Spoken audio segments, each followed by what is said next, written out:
ರಾಮ ಮಂದಿರ ಅನ್ನೋದು ಇವತ್ತೇನು ನಾವು ನೋಡ್ತಾ ಇದ್ದೀವಿ ಅದು ಬರೀ ಒಬ್ಬರದೋ ಇಬ್ಬರದೋ ಶ್ರಮದಿಂದ ಆಗಿರುವಂಥದ್ದಲ್ಲ. 500 ವರ್ಷಗಳ ಕಾಲ ಹೋರಾಟ ನಡೆದಿದೆ. ಅದರಲ್ಲಿ ಮಹಿಳೆಯರ ಹೋರಾಟ ಇದೆ, ಸಂತರ ಹೋರಾಟ ಇದೆ.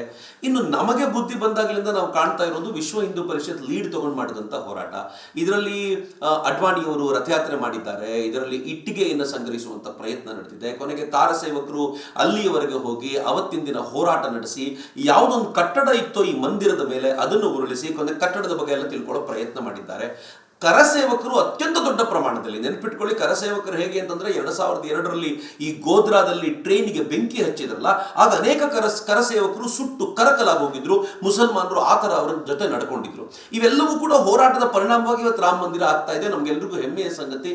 ಆದರೆ ದುರಂತದ ವಿಚಾರ ಏನು ಅಂತಂದ್ರೆ, ಇದೇ ಹೊತ್ತಿನಲ್ಲಿ ಸರಿಯಾಗಿ ಕರ್ನಾಟಕದ ಗೃಹ ಸಚಿವರು ಯಾರು ರಾಮ ಮಂದಿರಕ್ಕೋಸ್ಕರ ಈ ಹೋರಾಟದಲ್ಲಿ ಭಾಗಿಯಾಗಿದ್ರು ಆ ಥರದ ಕರಸೇವಕರನ್ನ ಯಾರ್ಯಾರ ಮೇಲೆ ಕೇಸ್ ಇತ್ತು ಅವ್ರನ್ನ ಜೈಲಿಗೆ ತಳ್ಳೋ ಪ್ರಯತ್ನ ಮಾಡ್ತಿದ್ದಲ್ಲ, ಬಹಳ ವಿಚಿತ್ರವಾದ ಮತ್ತು ಕಳವಳಕಾರಿಯಾದ ಸಂಗತಿ ಅಂತ ನನಗನ್ಸುತ್ತೆ.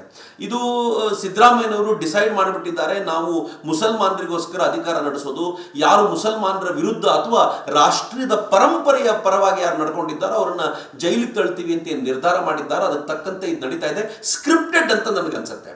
ನನಗೆ ಬಹಳ ಬೇಜಾರಿರೋದು, ಪರಮೇಶ್ವರ್ ಅವರು DJ ಹಳ್ಳಿ ಮತ್ತು KJ ಹಳ್ಳಿ ಪ್ರಕರಣದಲ್ಲಿ ಯಾರು ಜೈಲಿನಲ್ಲಿದ್ದಾರೋ ಅವರಿಗೆ ಬಿ ರಿಪೋರ್ಟ್ ಹಾಕಿ ಬಿಡುಗಡೆ ಮಾಡಿ ಅಂತ ಹೇಳುವಂತ ಇದೇ ಪರಮೇಶ್ವರ್ ಅವರು ಇವತ್ತು ಕಾರಸೇವಕರನ್ನ 32 ವರ್ಷಗಳ ನಂತರ ಅವ್ರನ್ನ ಬಂಧಿಸಿದ್ದಾರೆ. ಅವತ್ತು 25-30 ಇರುವಂತ ತರುಣ ಅವತ್ತು ಹೋರಾಟ ಮಾಡಿದವನು ಇವತ್ತು 65-70 ಹತ್ತತ್ರಕ್ಕೆ ಬಂದ್ಬಿಟ್ಟಿದ್ದಾನೆ.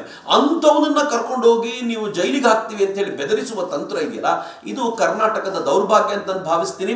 ಒಂದು ಓಟಿಗೆ ನಾವು ಮಾಡಿದ ಮೋಸ, ಒಂದು ತಪ್ಪು ಏನ್ ಮಾಡಿದೀವಿ ಓಟ್ನ ಹೆಸರಿನಲ್ಲಿ, ಅದು ಈ ತರದ ಒಂದು ಸರ್ಕಾರವನ್ನು ತಂದಿದೆ ಅಂತ ನನ್ಗನ್ಸುತ್ತೆ.